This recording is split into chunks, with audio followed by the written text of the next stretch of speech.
اردو ادب میں کچھ نام ایسے بھی ہیں جو درد، تنہائی اور موت کے فلسفے کو اپنی شاعری میں اس طرح ڈھالتے ہیں کہ وہ ہمارے دلوں میں ہمیشہ کے لیے بس جاتے ہیں۔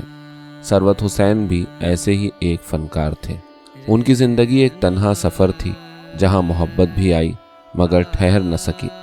پروین شاکر سے ان کا عشق، ان کی تنہائی اور ان کے گہرے فکری رویے نے انہیں شاعری میں امر کر دیا، مگر ان کی اداسی اتنی گہری تھی کہ انہوں نے موت کو بھی اپنا ہم سفر بنا لیا۔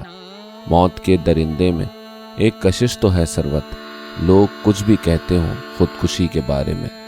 پہلی کوشش میں انہوں نے اپنی ٹانگیں گنوائیں مگر موت کو پھر بھی گلے لگانے سے پیچھے نہیں ہٹے۔